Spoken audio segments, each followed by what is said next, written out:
اعوذ باللہ من الشیطان الرجیم بسم اللہ الرحمن الرحیم وعلم آدم الاسماء كلها ثم عرضهم على الملائکة فقال انبئونی باسماء هؤلاء ان کنتم صادقین۔ صدق اللہ مولانا العظیم۔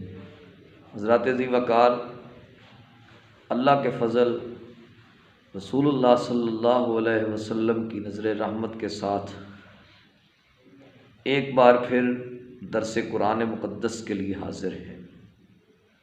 ارشاد فرمایا کہ اللہ رب العزت نے آدم علیہ السلام کو تمام اشیاء کے نام سکھلائے، پھر ان اشیاء کو فرشتوں پر پیش فرمایا اگر تم سچے ہو تو مجھے ان چیزوں کے ناموں کی خبر دو۔ پچھلی آیا پاک میں آدم علیہ السلام کے خلیفہ بنانے کا ذکر ہے، اور اس آیا پاک میں آدم علیہ السلام کے علم کا ذکر ہے اور ان کی علمی ہیبت کو واضح کیا جانا ہے۔ نیز اسی آیا پاک میں جو فرشتوں کا ایک سوال تھا کہ تو اس کو اپنا نائب بنائے گا جو خون ریزی کرے گا، فساد کرے گا، اس کا ایک جواب بھی ہے کہ خلافت کا حقدار وہی ہے جس کا علم تم سے زیادہ ہوگا۔ یاد رہے، اس چیز سے جو چیز واضح ہو رہی ہے کہ بندے کا مرتبہ، بندے کی فوقیت، بندے کا مقام، بندے کا اعزاز مال و دولت کی فراوانی میں نہیں ہے، بلکہ بندے کا اعزاز علم کی وجہ سے ہے۔ لیکن افسوس سے یہ بات کہنی پڑتی ہے کہ آج کے دور میں عالم کا احترام نہیں ہے، عالم کا اعزاز نہیں کیا جاتا، بلکہ اعزاز اس کا کیا جاتا ہے، تلوے اس کے چاٹے جاتے ہیں جس کے پاس مال و دولت زیادہ ہوتا ہے، اس کے ارد گرد چکر لگائے جاتے ہیں، اور اس کے آگے علماء کو بھی خاموش کروانے کی کوشش کی جاتی ہے کہ یہ چودھری صاحب ہیں، یہ بڑے ہیں، علم کا مقام ہم نے اس حد تک گرا دیا۔ جبکہ ہمارے جو اسلاف تھے انہوں نے اس چیز سے بڑا گریز کیا۔ علامہ سعد الدین تفتازانی رحمۃ اللہ تعالی علیہ آپ کے مقام پہ بیٹھے ہوئے تھے تو زلزلہ آ گیا، چیزیں ہلنے لگیں، تو بادشاہ سلامت میں بیٹھا ہوا تھا، تو علامہ صاحب وہاں سے چل پڑے، تو جو بادشاہ تھا اس کو بڑا غصہ آیا، اس نے کہا کہ اس کی جان میری جان سے بھی زیادہ قیمتی ہے، میں جو بیٹھا ہوا ہوں یہ چل پڑا ہے۔ اس نے بلایا تو کہنے لگا سعد الدین تیری جان میری جان سے بھی زیادہ قیمتی ہے؟ فرمایا ہاں۔ آپ نے فرمایا تو مر جائے تو کوئی فرق نہیں ہے، میں مر جاؤں گا تو پوری مخلوق کو نقصان ہوگا کہ ایک عالم بندہ چلا گیا۔ اور حدیث شریف میں بھی ہے کہ جب عالم بندہ دنیا سے جاتا ہے تو دنیا کی ہر چیز اس کے لیے رو کر استغفار کرتی ہے۔ تو پتہ چلا اعزاز مال و دولت کی فراوانی میں نہیں ہے، بلکہ اعزاز علم کے کمال کی وجہ سے ہے۔ حضرت ابن عباس رضی اللہ تعالی عنہما آپ ارشاد فرماتے ہیں کہ اللہ تعالیٰ نے آدم علیہ السلام کو ہر چیز چھوٹی بڑی کے نام سکھلائے۔ صاحب روح البیان علامہ اسماعیل حقی رحمۃ اللہ تعالی علیہ آپ ارشاد فرماتے ہیں کہ اللہ تعالیٰ نے آدم علیہ السلام کو 7 لاکھ زبانوں کا علم عطا کیا۔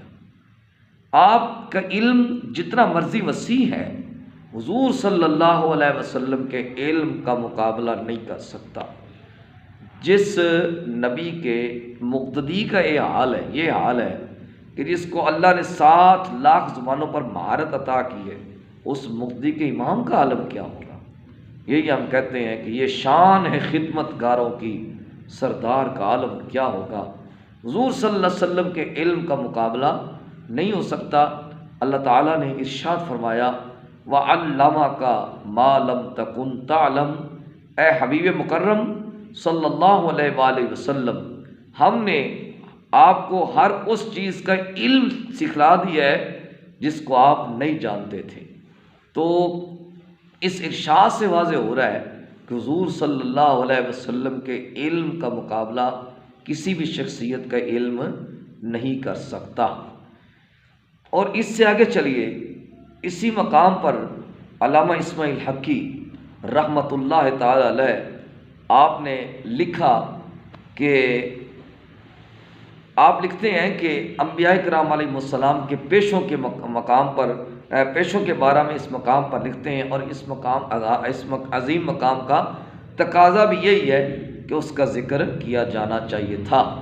آدم علیہ السلام 1000 پیشے کے ماہر تھے، لیکن انہوں نے جو اپنے لیے پیشے کا انتخاب فرمایا وہ ہے کھیتی باڑی کا لانا۔ یعنی آپ کھیتی باڑی فرمایا کرتے تھے، تو پتہ چلا کہ کھیتی باڑی کرنا بابا آدم کی سنت ہے، حضرت آدم علیہ السلام کی سنت مبارکہ ہے۔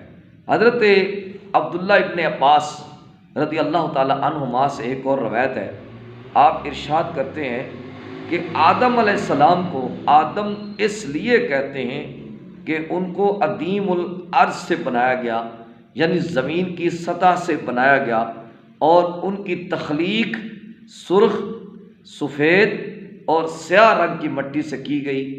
یہی وجہ ہے جو ہمیں آج تک سمجھ نہیں آیا، آج ہمیں یہ چیز مل گئی کہ انسانوں کے رنگ مختلف ہیں، کسی کا رنگ سرخ ہے، کسی کا رنگ سیاہ ہے، اور کسی کا رنگ سفید ہے۔ وہ یہی وجہ ہے کہ آدم علیہ السلام کی جو تخلیق ہے وہ 3 رنگوں کی مٹی سے کی گئی تھی۔ اللہ تعالیٰ نے سیدنا آدم علیہ السلام کو ہر چھوٹی بڑی چیز کا نام ہی صرف نہیں سکھلایا، بلکہ ان کی حقیقت حال، ان کی خصوصیت سے بھی آگاہ فرمایا، اور ان کے طریقۂ استعمال پر بھی آگاہ فرمایا۔ یہی وجہ ہے آج آدم علیہ السلام کا بیٹا چیزوں کے نام، ان کی حقیقت حال اور ان کی ہر قسم کی تحقیق کر کے ان کی نچلی سطح تک پہنچ جاتا ہے۔ اللہ رب العزت مجھے اور آپ کو نور قرآن سے مالا مال فرمائے۔ وصلی اللہ تعالی علی حبیبہ الاعلی سید الانبیاء محمد وعلی آلہ واصحابہ اجمعین برحمتک یا ارحم الراحمین۔